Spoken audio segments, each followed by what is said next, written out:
Hey guys, good morning. Morning.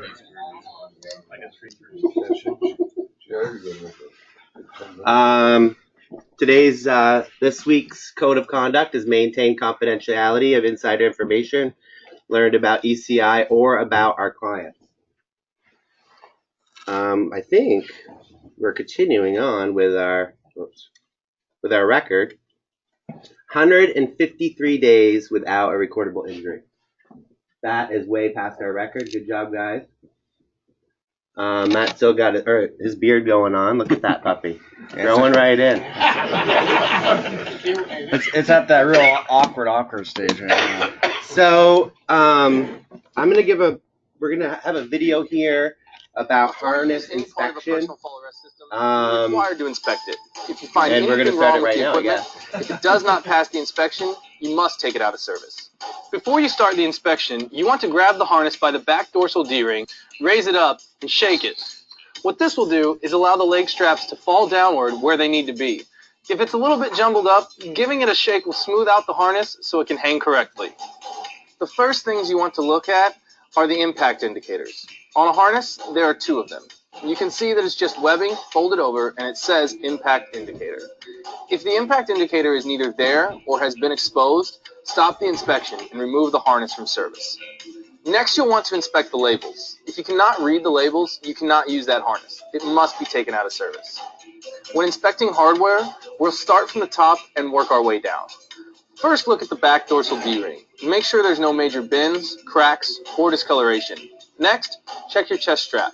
Make sure that the quick connect or mating buckle is able to close and stay closed. If it's a quick connect, it needs to be able to lock into itself, and the green dot will tell you that it has in fact locked. You want to make sure that it cannot come loose. For the mating buckle, you pass the buckle through the slot and give it a couple of short pulls to make sure it will stay in place as well. The next thing you'll be inspecting are your adjusters. Mating buckle adjusters or rolling friction buckle adjusters. On the roller, keep in mind that any piece of hardware that has a spring or roller, the roller has to roll and the spring has to function. With the mating buckle adjusters, make sure that the webbing freely passes through and it can lock down. Now let's look at the leg straps. There are three types of leg buckles for harnesses: tongue and buckle, mating buckle, and the quick connect. If it's a tongue and buckle, look at the grommets. Look for cracked, bent, or missing grommets. You also want to make sure that the tongue and buckle sets neatly by itself and against the gate, so it doesn't move against the bar. Look at it. If the bar has rotation and you are able to spin it, you need to make sure it can spin and it's not bent.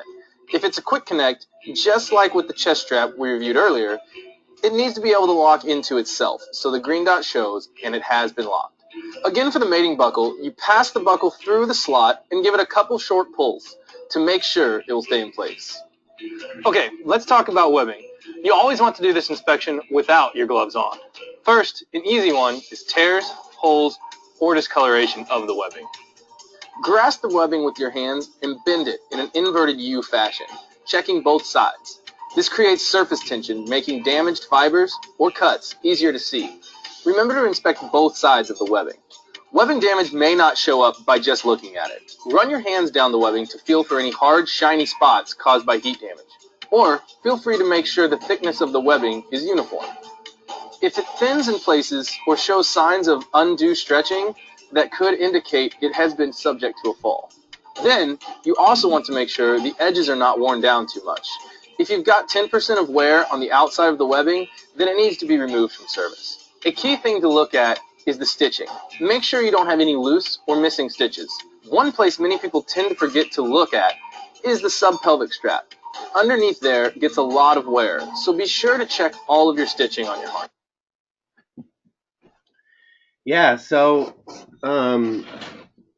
check your harnesses like before you use them. So we should do a professional check, like have Matt check them once a year or something like that. But anytime you're putting one of these on, take like a minute to really just look it over. Like he said, bend the webbing, really look at it, make sure there's no significant gouges, holes, fraying. Again, on this D clamp back here, all this plastic needs to be intact, in good condition. The D-ring needs to be able to move freely.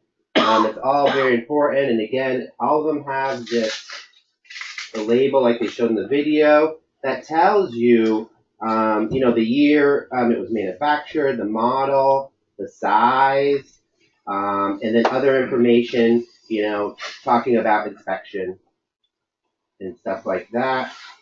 Another thing I thought was interesting from the video was, make sure these turn. It's important. And that all your grommets are intact and not loose. You get one of these that are, like you keep locking in the same spot every time. Sometimes they get loose. It could easily slide out and come apart if you fall. And the other thing, and they're right on the back here, are those tabs. If this thing's ever been put into any strain, the tabs will open up and this little tag will say, take out of service. So if this has ever been under any strain whatsoever, that stitching will break out very easily, and we'll tell you, take this thing out of service, go see Matt or Alberta, and they'll set you up with a new one. This one, you can tell it's been taken care of very well. It has been used, so storage is a big thing. You don't want these just in the back of the pickup truck where gas and oil get on these things. You really want to take care of them, put them in their own compartment, hang them up. Take good care of them because these will save your life if you fall. Any questions? Inspect it after you're done too, so you don't send it back here and somebody wastes a bunch of time, company time. I agree. You take it off. You've been working in it all day. Like they said, this does get a lot. The back strap, the butt strap or whatever does get a lot of tear because, you're leaning on stuff. You definitely want to check all that stuff. And like Greg said, check it before you put it away. So the next guy using it is going to be safe and that he won't have any issues with inspection. What year is that on the manufacturer? No. This one happens to be... this was manufactured in 2013. 2013. What's the lifespan on it? Even if it's good, do you have to take it out of service? There is a lifespan on these, and removed from service if subject to fall arrest unit. There is a lifespan on these. So this is in probably its last year of life. It's got a 5-year lifespan. Yeah, it's typical for all of our stuff, guys. That's why we're doing And this looks brand new. So when you go to put this on, when you grab this and you're like, oh, I got a brand new one. I'm going to put it on. This is great. When really, you need to check that and make sure that it's within its tolerance. So roughly 5 years for all of our harnesses. And again, you could check here like I just did. Even for any of you that are tree stand hunters, hunting tree stand wear safety harness, if you look on those tags, they have a manufacturer expiration of like 3 years. Oh, the hunting ones. Yep. Yeah, and it could, you could even get one of these that could be, you want to check it. Even though it looks brand new and like there's nothing wrong with this. It sits out in the trailer in the evening and the sun's beating on it up against the wall or whatever, you got UV light exposure, it's going to deteriorate. Exactly.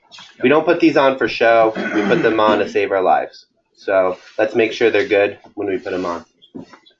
Thanks, Matt. No problem. Good thing to check when we get back to our trailers. Yeah. Today, our dump trailers. We got some in there. Just make sure we do our inspection. Make sure that the dates are good. And go see Matt in Alberta, and they'll set you right up. Right. We'll want to get it taken care of before we next need to use them. Okay. For corporate announcements, stay safe and new employees. We have Gunnar Olson. Gunnar.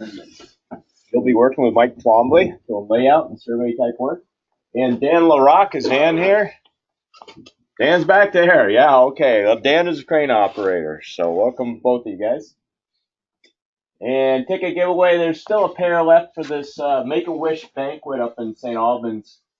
They're a pair for two, of course, and it's worth $40 a person. There's music. There's it's catered by Chef Susan LeClaire of Santini Catering. I don't know how it is, but I'm getting hungry just thinking about it.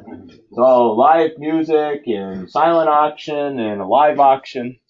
And the company also donated, the company is sponsoring the donation from Mike DeLands for a fishing trip. So, yeah, for the silent auction. ECI mobile map app. If you haven't got it, certainly please upload it, download it. I download it and use it because it's handy. So sinkhole repair. This week we were responding. One of the things we responded to was a sinkhole in Route 15.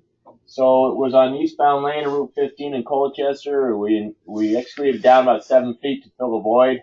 The lane was closed from this emergency, and after the void was discovered, additional probing was performed to assure that there were no hidden voids, and we backfilled it and back together.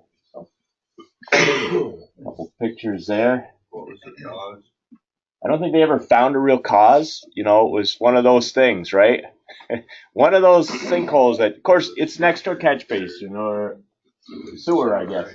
So there's always a potential of materials leaking in, or maybe when it was backfilled, maybe there was something that decayed or void, or maybe the traffic pounding on it. Certainly, it probably likely was there for a while, and then when the frost came out on the top of the road, probably dropped in. So, let's see here, I'm not rolling. Well, let's do it this way then. Oh. There we go. Use the arrow. It's a nice clean little hole it looks like there. And then for the photo archive, we're going back to the Echo Center in October 2011. This is work I think we're doing for Jay Morrissey, I recall, but I'm not certain. They put in an addition out on the lakeside, and we did the foundation work and excavation work. So we got. All right. Be safe out there. Have a good weekend. I need that roll of insulation. Yeah, like and share. Toby Morrow.